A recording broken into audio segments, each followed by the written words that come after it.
Hello everyone, and thank you so much for coming today. I'm Dr. Dr.McAllen, and I am the director of the UTRGV Center for Latin American Arts.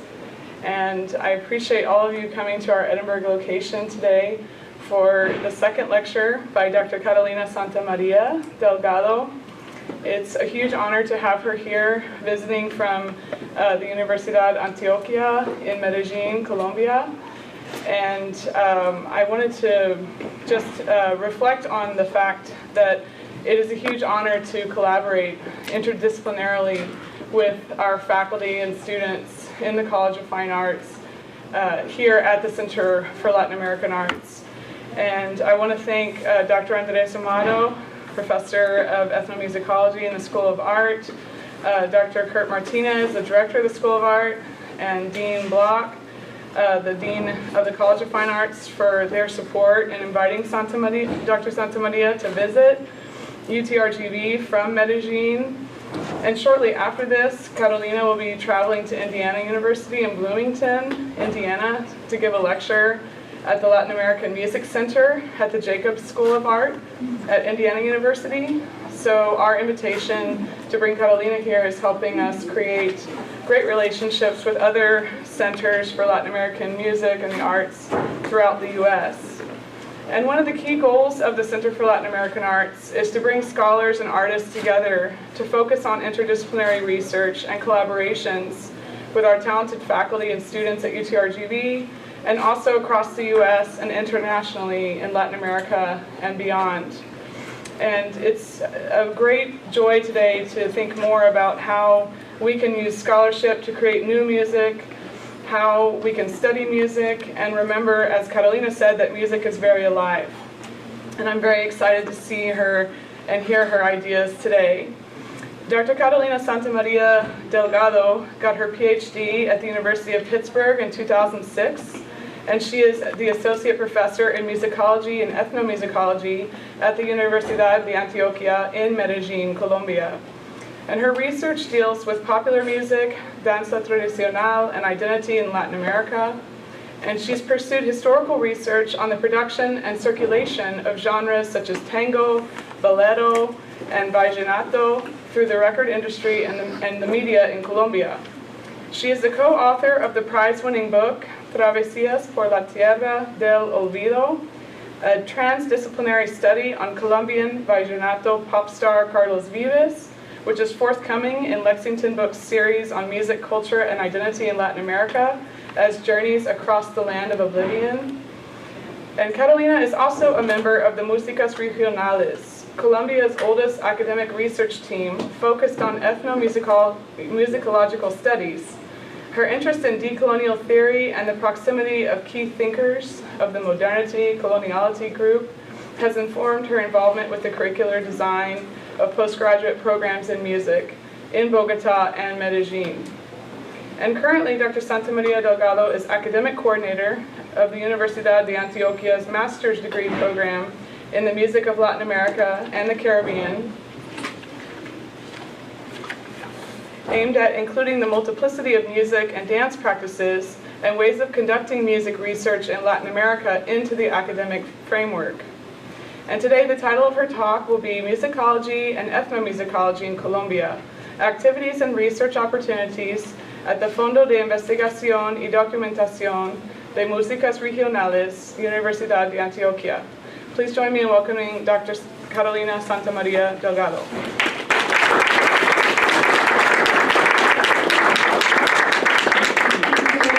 I'm very pleased to be here. I express my gratitude to Professors Andres Amado and Dr.McAllen, all the staff of the new Center for Latin American Arts. More than a lecture, I would like to talk to you about, I'm going to present you the work of Músicas Regionales. Músicas Regionales is a group of scholars. It comprises professors, undergraduate students, graduate students from musicology, ethnomusicology, but also composers and performers. The purpose of my presentation will be to show you, to give you a panoramic view of the research that we do at Músicas Regionales and the connections between scholarship and curricula, because we are very interested in having all those musics, all those expressions that are very alive, traditional and popular musics, to come into the university, to be part of the music that we play and we create and recreate in the music school.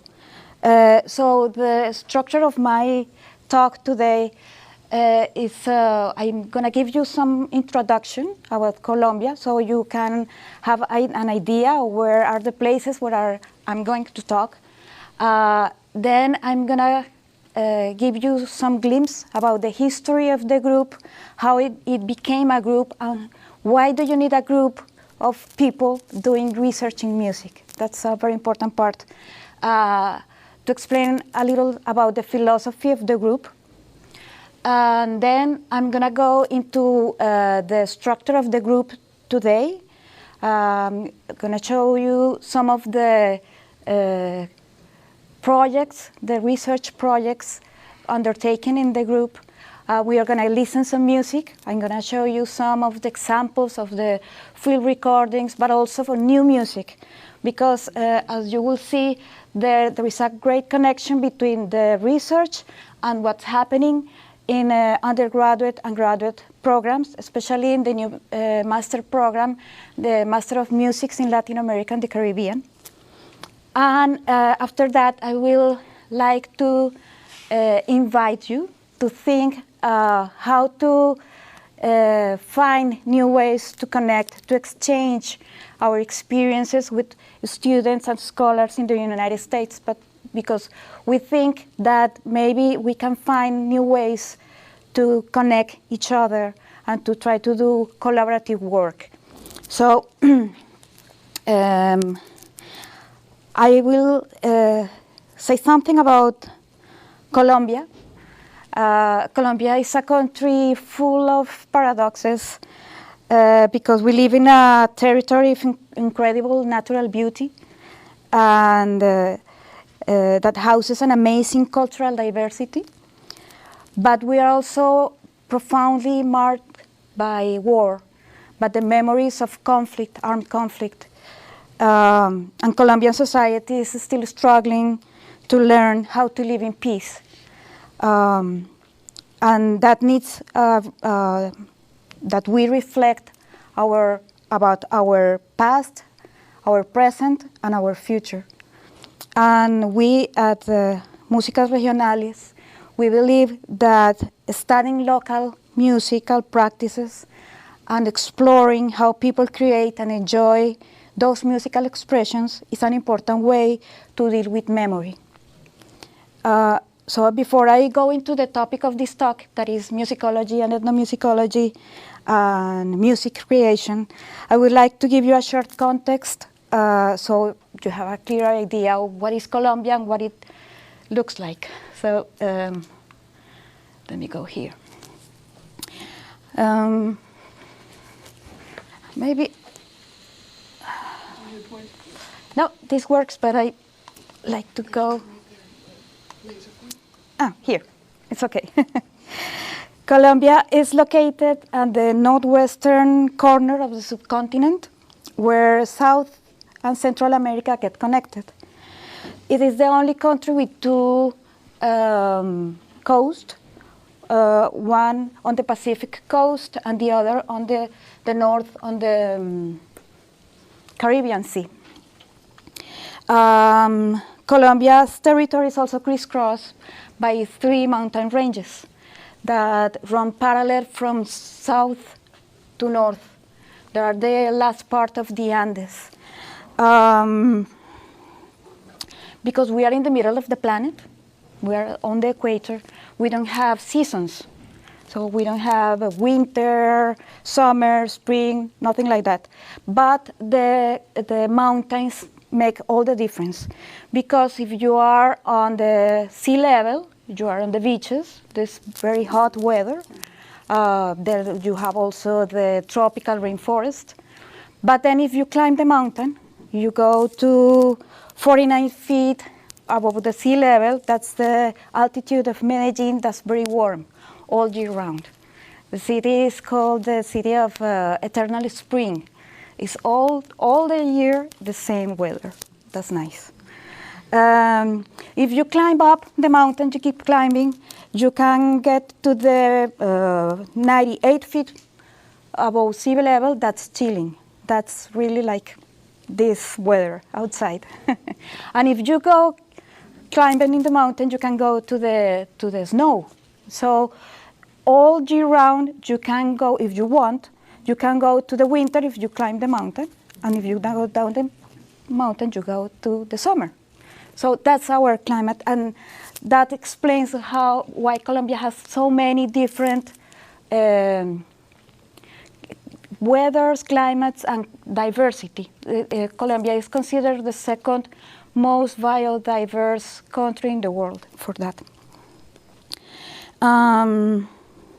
Most Colombians live on the Caribbean region and over the Andes. But Colombia also, this part, southern part, is less populated. Colombia has a good chunk of the Amazonian rainforest, but also shares with Venezuela on the Orinoco River basin some large savannas. So you have like 5 different countries in one. That is part of the diversity that I was telling you about. Let me introduce Antioquia. Here. Antioquia, well, it's the place where I live, where I work. And Antioquia is a departamento. A departamento is some kind of unit like a state in the United States. And the capital of Antioquia is Medellín. The Universidad de Antioquia is located in Medellín, even though it has several regional campuses, such as the Universidad de Texas. You might have heard about Medellín, because in popular culture, you find it as the capital of the narcos, right? The cartel de Medellín, the bad guys. Well, that was true, but what Netflix fails to tell you is that after such dark period between the 1980s and 1990s, local society has made great efforts to overcome such legacy. And nowadays, Medellín is the Colombian city with higher budgets for arts and culture. And those resources support a highly dynamic and very diverse artistic life. I will say something else about Universidad de Antioquia, which, as I said, is a state university, and therefore it was created to include students not just from Medellín, but from all over Antioquia. That's why the university has this strong commitment with the region. By the region, it means everything else that is not Medellín. So that will help me to explain why the name of my group is Músicas Regionales. You might be wondering why one needs a group of scholars to make research. I'm trying to explain going back in history to the 1990s. I will have to say that in those times, there was not such a thing as music scholarship. In Colombia, there was no field for studying music. There were a couple of lonely scholars here and there, but there was no academic field as such, not any kind of support for it. Anyhow, Universidad de Antioquia's INER had a project of ethno-education with Embera Chami people. This is an indigenous group that lives in the southern part of Antioquia. And they had this project with Embera people that use a methodology. It's called Research Participative Action, Investigación, Acción Participativa. That's a method of work that was popularized among Colombian social scientists by sociologist Orlando Falsborda. Was a very important scholar who developed this idea that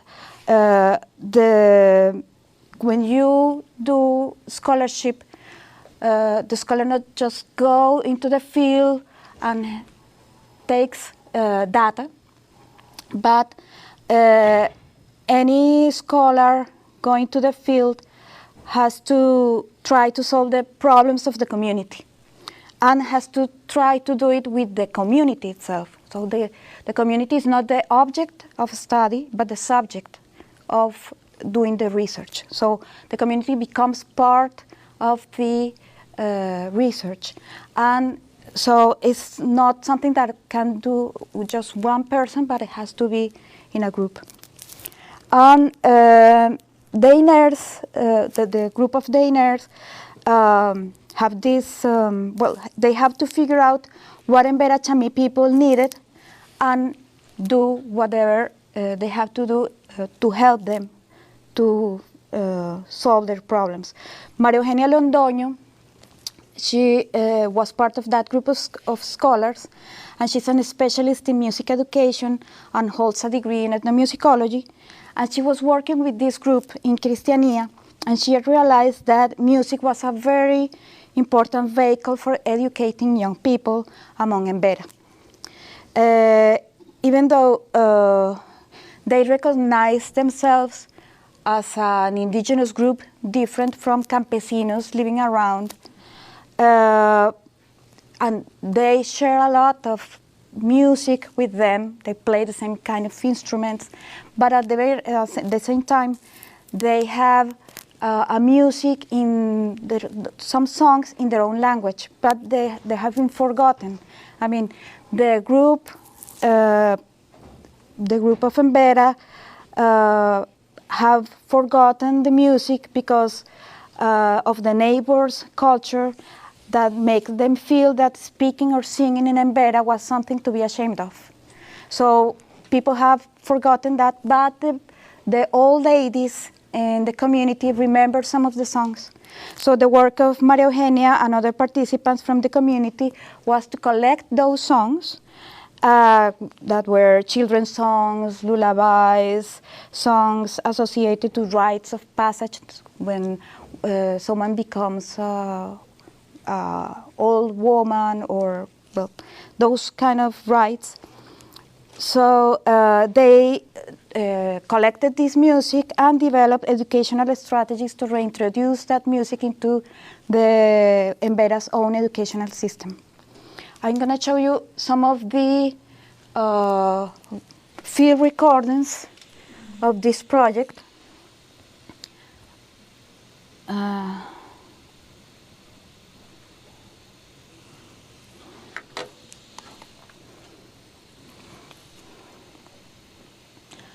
This is a song about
So this project also, how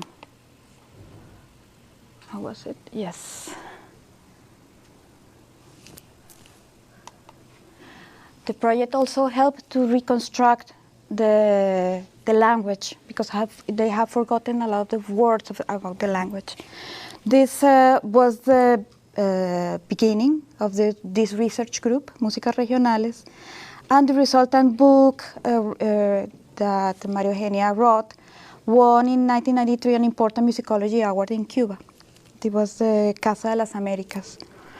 And her work exemplify how teamwork and participative interaction with communities is an essential method for collecting, analyzing, but also returning new knowledge to the people who helped to build it.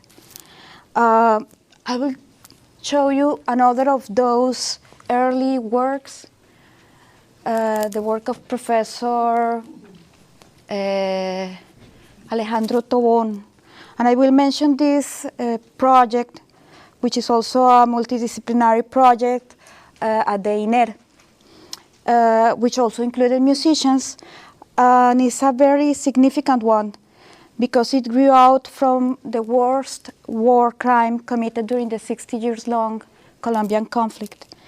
In 2002, a military confrontation between the guerrilla and the paramilitary militias forced the Afro-Colombian inhabitants of a small town at the Atrato River named Bojayá to find shelter in the town church. In the middle of the fighting, the guerrilla threw an unconventional bomb that fell over that church, killing between 80 and 100 people, including pregnant women, children, and elders from the community.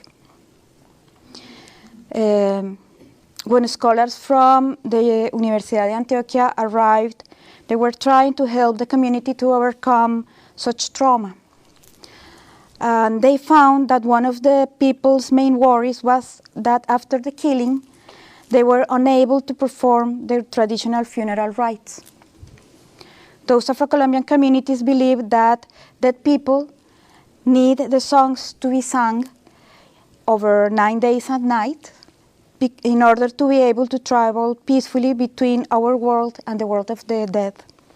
So when he was working with the Bojayá survivor, Professor Alejandro Tobón got stunned when he realized that several of those funeral songs, called alabaos, were actually centuries-old Spanish romances. The romance is a form of popular poetry that can be traced back to Spain in the 14th century. So how did these 14th century Spanish songs ended among Afro-Colombian communities at the Atrato in the middle of the North Pacific rainforest? Why these communities use them as funeral songs? Why did some of them are called alabaos and others are called romances? And those questions guided Alejandro Tobón's doctoral dissertation.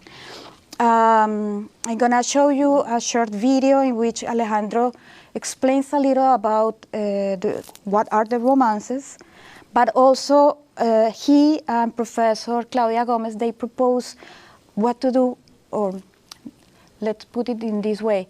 The music is there. The songs have been there for 500 years. So what can we do with that music in order to create new music, to show the other Colombians that this music exists? Let me show you this video.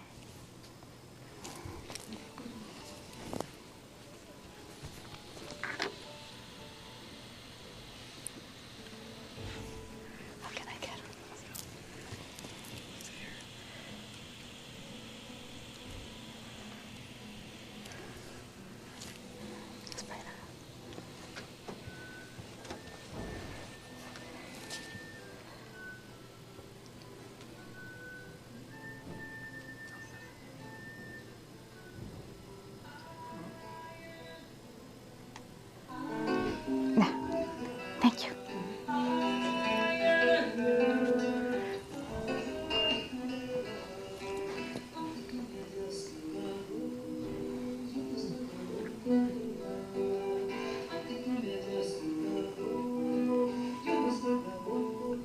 trabajo que surge precisamente de un largo recorrido por los ríos de la trata.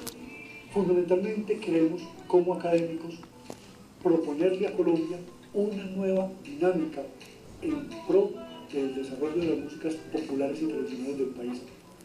Normalmente los intérpretes han hecho sus obras, los compositores han grabado sus canciones, pero pocas veces se han enlazado la realidad de investigación, la historia misma del país, con procesos creativos e interpretativos.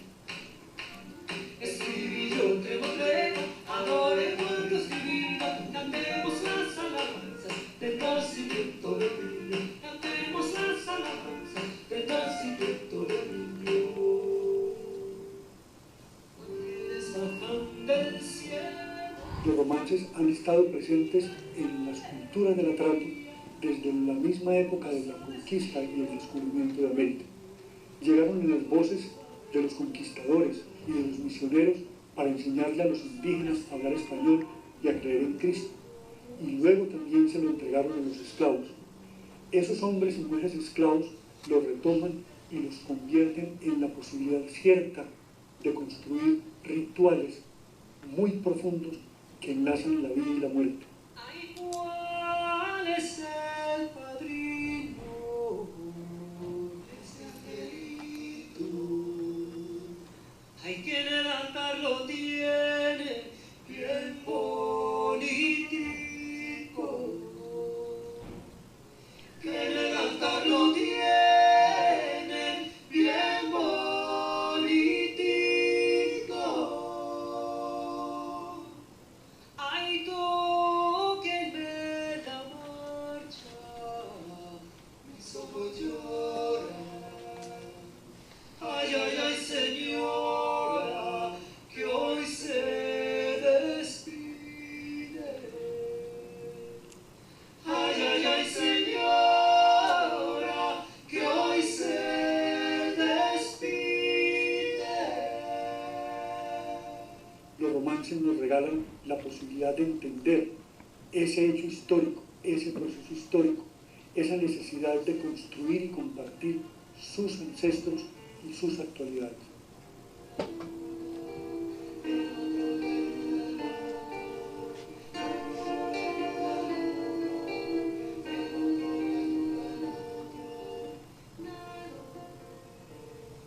Cuando yo comienzo a escuchar los romances que Alejo recopiló, yo quise hacer una interpretación sencilla en guitarra y voz, pero en la medida en que fui escuchando con más atención cada romance y cada canción, la profundidad de las voces y el sentimiento de las cantadoras me dio a mí elementos para construir musicalmente otras sonoridades, conservando su esencia y respetando su tradición, y al mismo tiempo aportando con mi estilo de guitarra y de voz nuevas ideas a estos hermosísimos romances. Cuando me ha dicho que no me case con un hombre largo, me parece la madre del campanario. Mi mamá me ha dicho que no me case con un hombre tuerto, porque no ha dormido y está despierto. Que me voy navegando a la casa de combate, eso sí no lo sé. Los romances del atrato que enlazan la historia misma de España medieval, de las culturas negras africanas, de las culturas indígenas americanas, nos está entregando un legado que nos permite reconocernos desde esas nuevas y antiguas sonoridades. Y lo que pasa en Arrópame que tengo frío no es sino una nueva lectura. Estamos leyendo desde imágenes contemporáneas, sonidos actuales, esa realidad histórica de la música.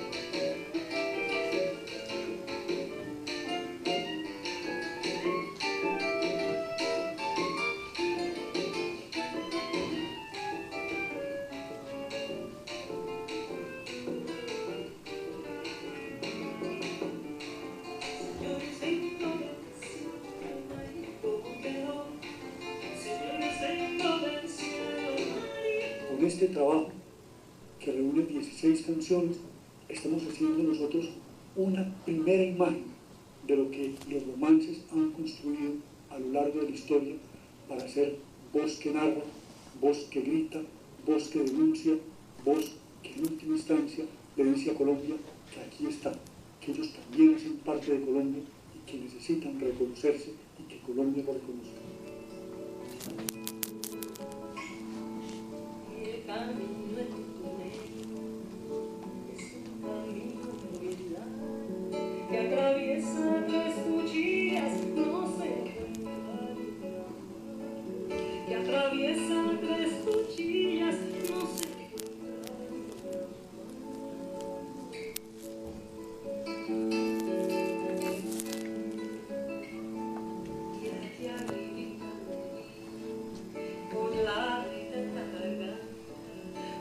si podía coger la flor de la garganta, pero si podía coger la flor de la garganta,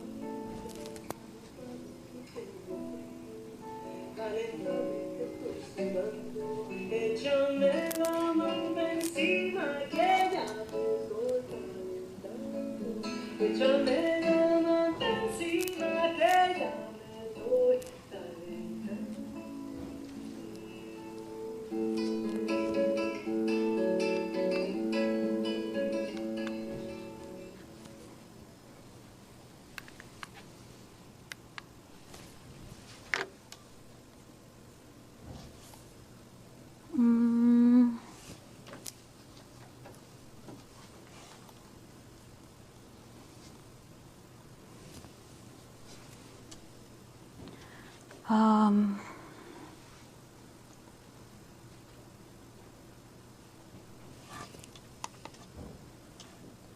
Okay, let me go back for a moment. Where is this? I'll go back here. Well, this was an example of how scholarship can go for trying to get the music from the communities and preserve that music, but also to create something else with that. I forgot to show you an example of one of the field recordings by Alejandro, which is a recording of one of those romances de Wali. I'm going to tell you something about that story that is very interesting. But I would like you to listen to how was the music before it became recreated by this project. Catalina, Catalina, la del quinto de Noé. Mañana me voy pa' Francia. Qué mandazo que querés.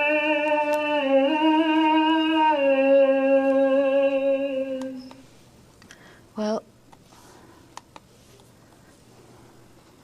this romance is centuries old, but then people still use it for their funeral rites, and they call it romances in this case, a romance de Wali.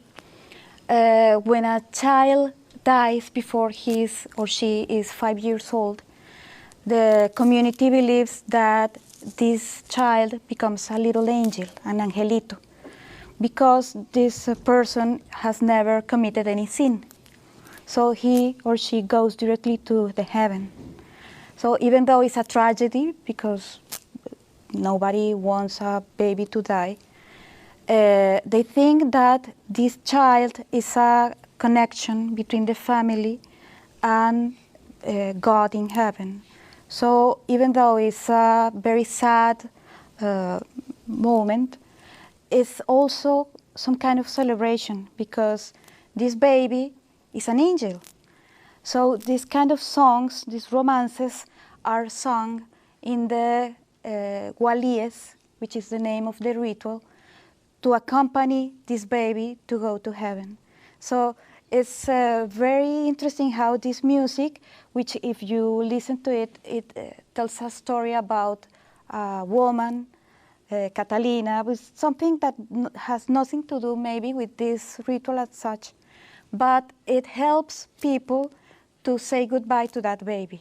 And that's very interesting how this music, the story that tells a story, you know, the plot is in the 14th century, but it's still used by people to try to say something very profound, very deep about the relationship between the life and death.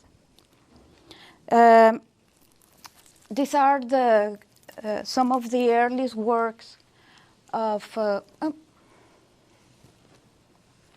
the group, but then I'm gonna move forward to tell you about what's happening today with the group and give you a panoramic view of the different projects developed by me and my colleagues. And then this is the group today. As I was telling you, there are scholars in ethnomusicology and musicology and music education.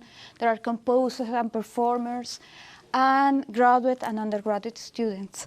And I will tell you something about the lines of research. We have 5 different lines of research and a lot of projects going on, projects developed by professors, students, and different scholars. The first line is Indo and Afro-American musics, music culture and education, music dance interactions in traditional and popular cultures of Colombia, music identity and cultural change, regional music archives, problems and perspectives in Latin America. I'm going to give you some examples of some projects in each of these lines so you can have an idea of what kind of things happens in these lines of research. So both the project about Embera Chami people in Cristiania and about the romances in the Atrato are fine examples of the first line, Indo and Afro-American musics. Let me tell you some things about this second line, which is music, culture, and education.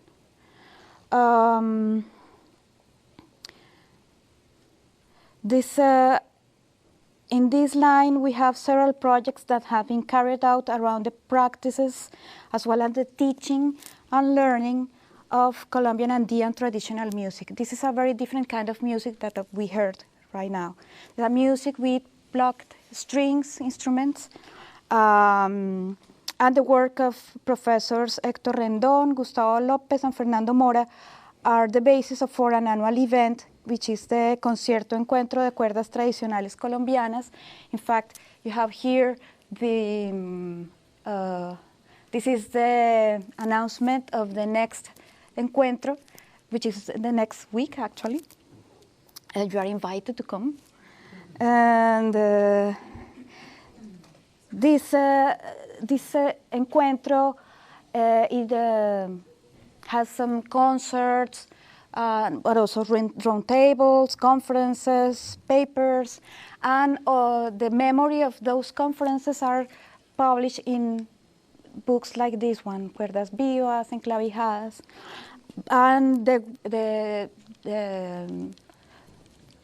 things that are discussed in these encuentros are also part of what our graduate students, undergraduate students do. But I would like to show you an example of the project of some graduate students in the Master of Music in Latin America and the Caribbean, a group that was supposed to come with me, but they unfortunately couldn't do it because of visas and all that kind of stuff. But the Trio Picaporte is a group of musicians who were undergraduate students and they are now in the graduate school, and their project has to do exactly with these new ways to do music, to play music from the traditional folk trio colombiano, which is it's an instrumental trio. You were gonna listen to it, but it was supposed to be, or it was some years ago, chamber music kind of ensemble. But now they are trying to do something else, to make the instruments sound louder with their electroacoustic instruments, and they are not sitting like it was the use, but they are standing up. So they has a very different dynamic of what it was the tradition. And this is Trio Picaporte.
Hopefully you will listen to them next year. Well, I'm gonna go to the third line, which is music, dance interactions in Colombia's traditional and popular cultures. I would love to have a video about dance music, but unfortunately I don't have them. But I'm gonna tell you about some of the projects developed here by several of my colleagues. There is a line of interesting works on bullerengue music. This is a music for voices and drums that is also danced. And I have some musical examples so you can listen to this music that is very, it's a tradition from Afro-Colombian communities, but mestizo communities too, in Urabá, which is in the north of Antioquia. No tengo pa' dónde coger, el encierro me está matando. No tengo pa' dónde coger, el encierro me está matando. Si mi Alfredina viviera, me bailara en este canto. Si mi Alfredina viviera, me bailara en este canto y no tengo pa' dónde coger. Ay, yo le canto bullerengue. No tengo pan de coger. No tengo pan de coger. No tengo pan de coger. No tengo pan de coger. No tengo pan de coger. Si yo tuviera pasaje, me fuera pa' Necoclí. Si yo tuviera pasaje, me fuera pa' Necoclí. Pero como no las tengo, me toca quedarme aquí. Pero como no las tengo, me toca quedarme aquí. Ay, yo le canto bullerengue. No tengo pan de coger. Ay, la, le. No tengo pan de coger. El encierro me está matando. No tengo pan de coger. Sí. Okay, let's go back here.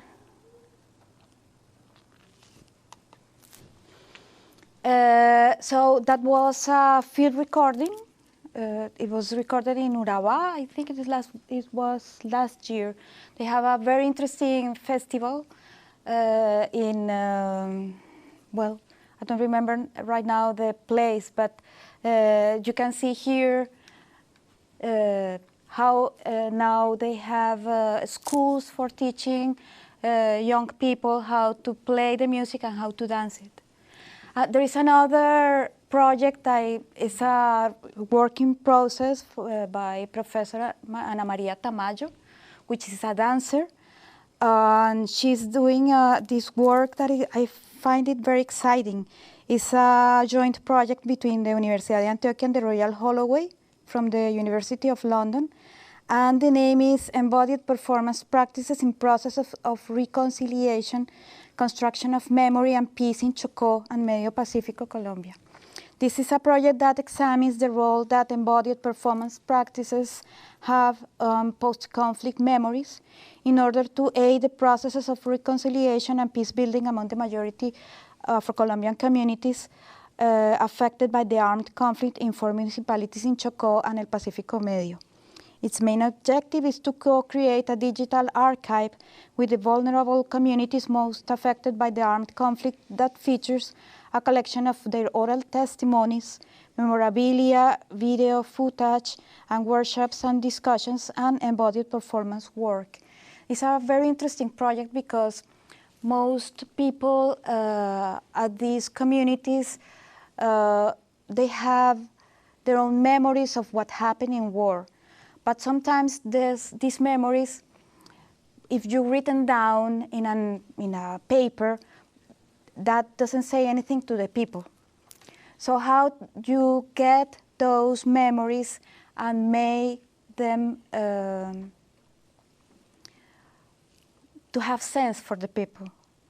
If you try people to play the music or to dance or to do a theater, that's a good way to remember and to try to process that pain. And that's why this project, I find it so powerful. as I was telling you, unfortunately, I don't have video of this, but there was very recently a dance theater presentation in Buenaventura that was trying to do this work of memory and construction, communal construction of memory. I'm going to go to another line. This is music identity and cultural change. This is the line that also is the line in which my work usually goes. It's a little more historical. And there are a lot of different works or projects dealing with the history of music industry in Antioquia. Antioquia was the epicenter of the record industry in Colombia during the second half of the 19th century, between 1950 and 1990, 2000 maybe, when there was a change in oh my God, in technology, right? Digital technology came and everything, you know, the vinyl disc disappeared. But between the 1950s and the last part of the century, Colombia was a very important place for recording music. So even at some point, Colombia was home of 14 factories making disc. That's something amazing because usually most countries have one or two facilities to produce the disc themselves. But only United States had more factories of this kind. Colombia had 14. So at some point, Colombia produced a lot of popular music, and that might explain why repertoires of Colombian tropical music that outside Colombia are generally labeled as cumbia were so popular all over Latin America. And so there are some historical works on this industry, such as the work of Juan Sebastián Ochoa. He has, for example, these two books, El Libro de las Cumbias Colombianas, and this is another book, Sonido Sabanera, Sonido Paisa. And there are some analysis of the music and the production of this music during the 60s. And I'm going to show you another example of how graduate students take some of those scholarships and the musical analysis to make their own music. This is the work of one of our graduate students, Juan Pablo Acosta. He took some of this analysis to create new quote-unquote songs, which are actually a vintage repertoire of Colombian tropical music in the style of the 1970s. This song is, well, let us listen to it.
Los Cumbia Stars, as I was telling you this is new music, newly composed music, but it's in the old style of the 1970s, in the style of a group, very famous group in that period that was called Afro Sound. So if you listen to Afro Sound, it sounds like this, but this is new. No.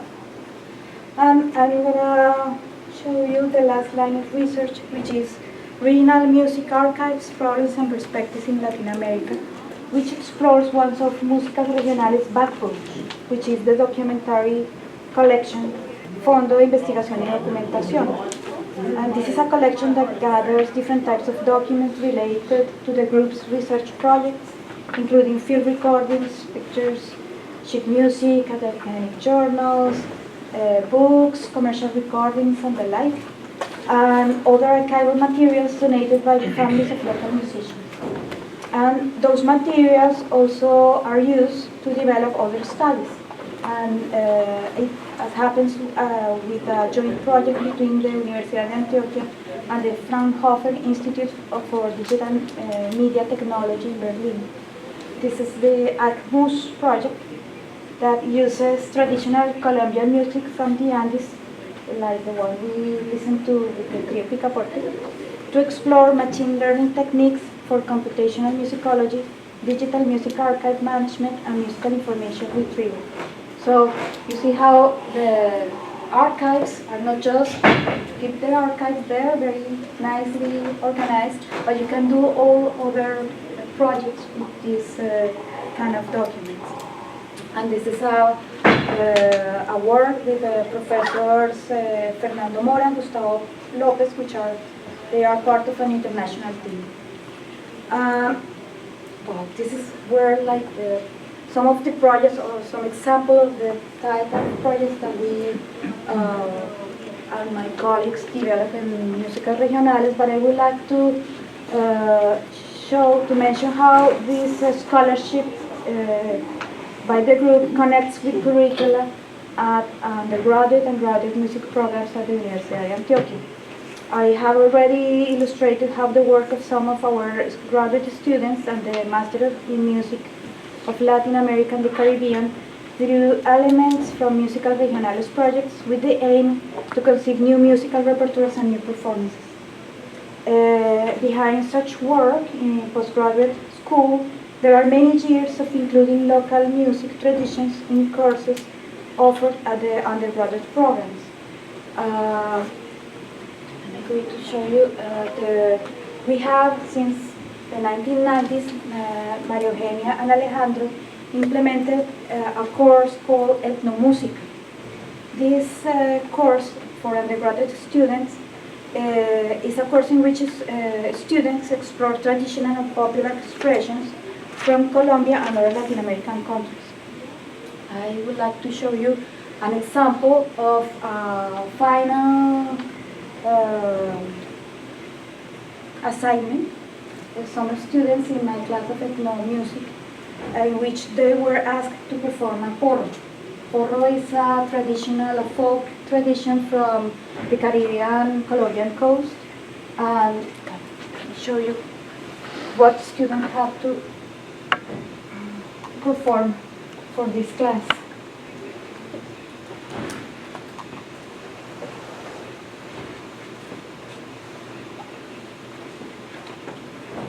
Oh,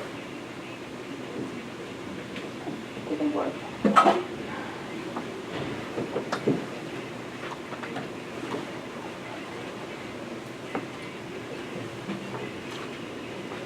Oh.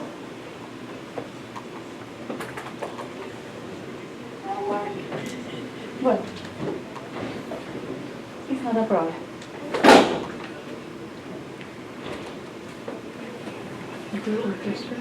No, it's not a problem. I was just going to show you some student playing porro, but it's not that important. But what I would like to say is that this long time appropriation of traditional folk popular music at the music school provided a solid basis for designing this master's program. in which musicians dealing with non-Western European musical practices could find a space to explore Latin American sounds of their own. Some of our students play different types of music or play different instruments that are not necessarily the instruments that we find in the Western European tradition. So the idea is that they have the space to develop their own ways to deal with Latin American sounds. And I will show you two short examples of some graduate recitals, very recent, from a singer, Jenny Saldarriaga, and a quena performer, which I love. Because it's the quena, well, I will show you the quena. It's an instrument very popular in Peru and Ecuador, but this guy found some music created in Colombia and it's very nice. But let's go with a samba by Jenny Saldarriaga and her group. So you see that it's not only Colombian music, it's Latin American music.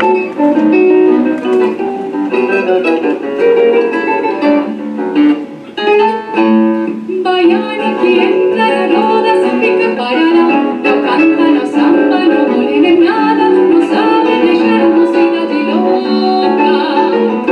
Baiana y aquella que entra no samba de cualquier manera, que mexe con las caderas, dejando a mozar como agua en la boca.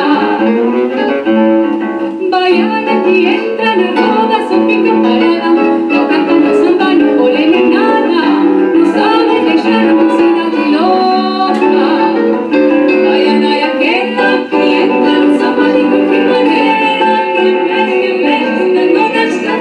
Dejando a mozada como agua en la boca.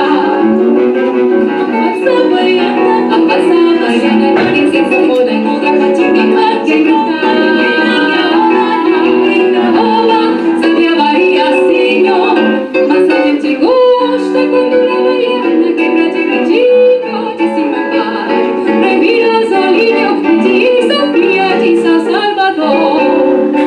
Mas a gente gosta quando a baiana quebra direitinho de Sofia, de São Salvador.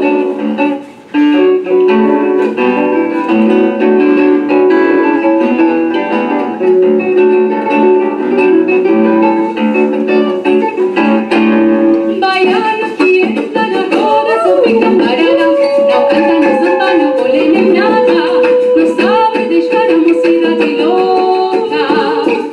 Baiana é aquela que entra no samba de qualquer maneira, que mexe nas cadeiras, deixando a moçada com água na boca.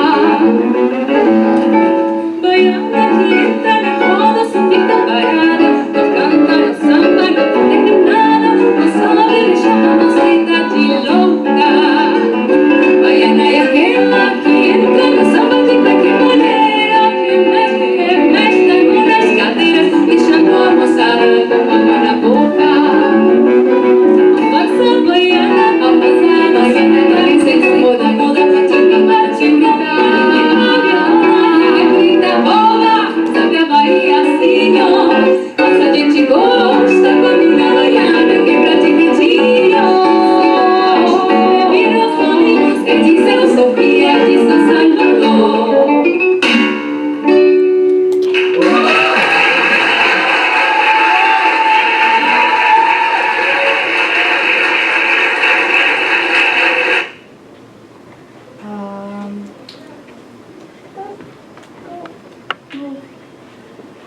This is one.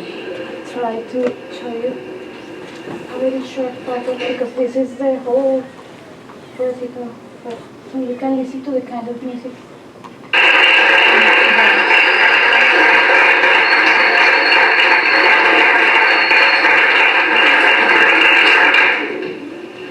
Muy buenas noches, sean todos bienvenidos a este recital Cantos y Cantos de la Quena, obras instrumentales compuestas por nosotros colombianos. Es para nosotros un agrado estar compartiendo con ustedes este repertorio que he seleccionado durante estos 2 años de la maestría en músicas de América Latina y el Caribe. En esta ocasión he venido con unos amigos músicos de la ciudad de Ibagué, y he venido a interpretar 12 obras instrumentales que espero que sean de su agrado y espero que las disfruten muchísimo, al igual que nosotros.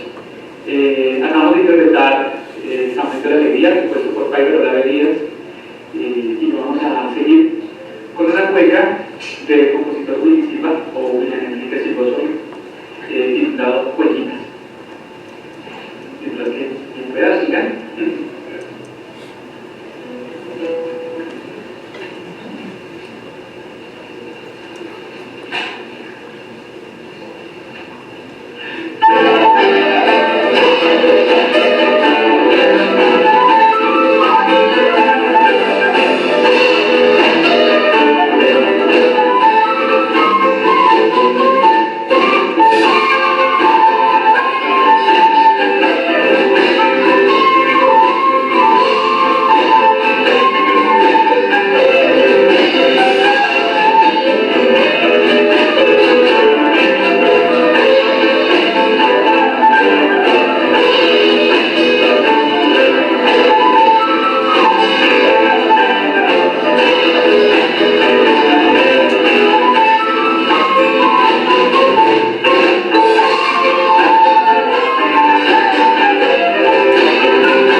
Okay, this was an example of how research and performance come together in the work of our students, and how the philosophy is to do scholarship but also play music. As I was saying at the beginning of this talk, this music is alive. It has to keep being alive. And so that's what we're trying to do with our students. At the end of this talk, I would like to say something about some opportunities for partnership exchanges, because we would like to invite the students and professors from the US to come visit us and try to come together to do work. At this moment, we don't have a specific agreement with the UTRGV, but we hope we can have it, and that's precisely why I'm here.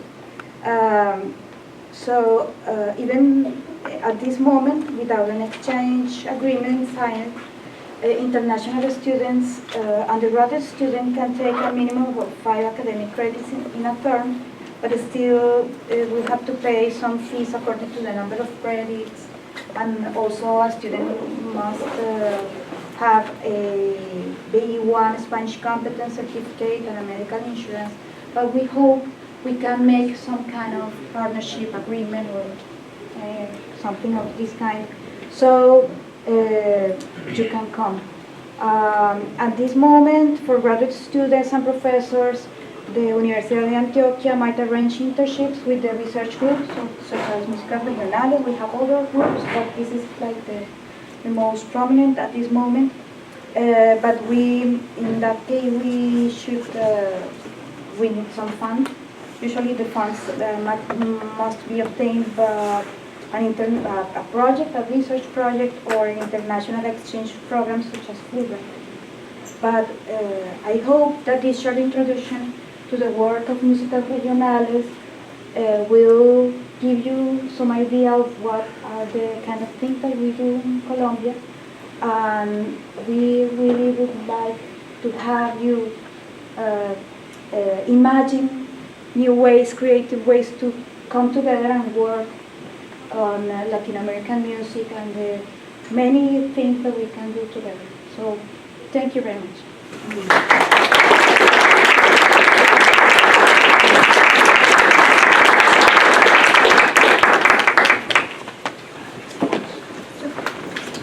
Does anybody have any questions for Dr. Santamaria?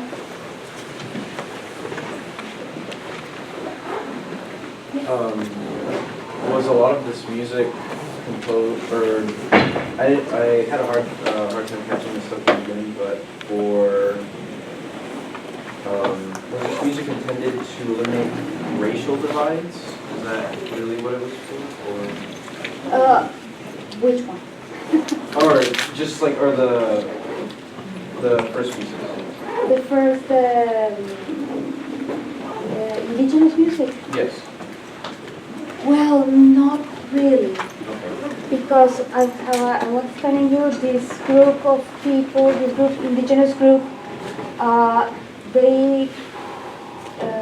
they became, at some point in history, they became campesinos, part of the cultural group of this part of Antioquia.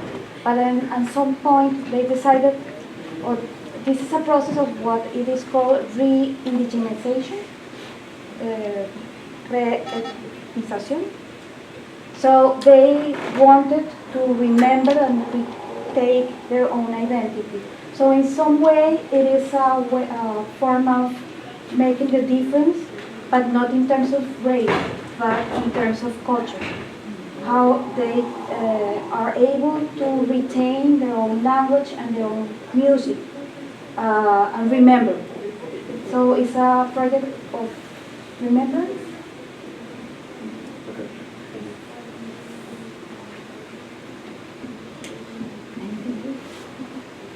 I'd like to clarify that Dr. Japa emphasized only one state of Colombia. There are far more other states with different music and different type of music.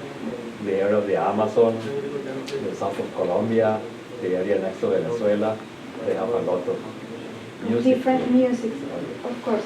And most of the music that we listen to here are music that are somehow related to Antioquia.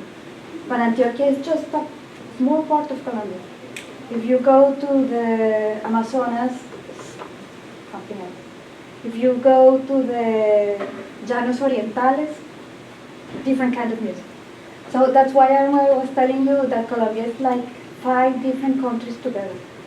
And the cultural diversity and musical diversity is incredible. So, Universidad de Antioquia is like a base to look at all the musics in Colombia that are very, very rich. But there are much more.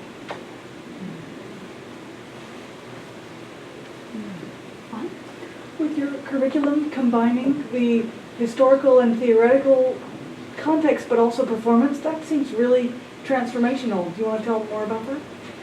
Well, it's a challenge because we are trying to create a curricula that takes not only performance and something that you repeat something that is already made, but how you take scholarship and from that you try to transform your own way to play music. And this is something that is really new. I mean, we have only 2, I don't know how to say that in English, cohorts, 2 groups of students. Cohorts. Cohorts. This recitals that I show here was the first group, and we have now the second group. We're trying to figure out how to do it. It's the truth. I mean, we don't know for sure what is going to happen after we receive a student, because the student is the one who creates his or her own music. We can have the acompañamiento, the way to find, to guide this student, but the student has to find out what he or she wants to do. We try our students to be creative, and that means that we don't know, and they don't know, they have an idea when they come to the master program, and they have a tradition, but what do you do with tradition? You cannot do the same, but you have to imagine what to do with that, and we are not the ones who are going to tell the student what to do. It's kind of difficult, but it's, well, that's research, right? Research, you know what you have at the beginning, but you don't know what you are going to find at the end. So, music performance is the same.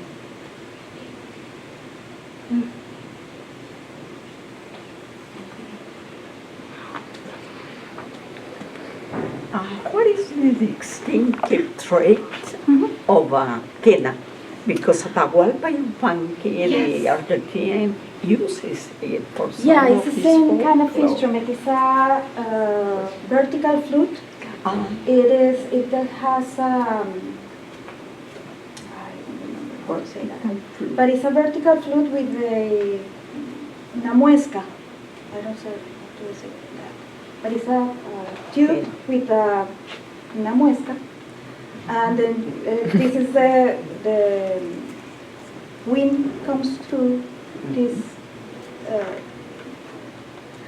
un bisel. But it's the same kind of, it's a very simple kind of flute. I mean, if you find that instrument, it can be found in archaeological places from 1,000 years, I mean 2,000 years, I don't know. There are some studies about that, but it's a very ancient instrument, and there is quite the same. Thank you.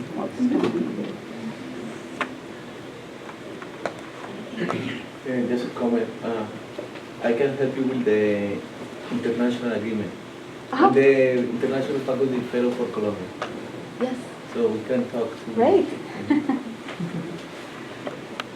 Okay, anything else? That's it. Please join us to have some more refreshments and enjoy some tamales and continue the conversations with Dr. Santamaria Delgado. And thank you all for coming, and join me in thanking her one more time for being here.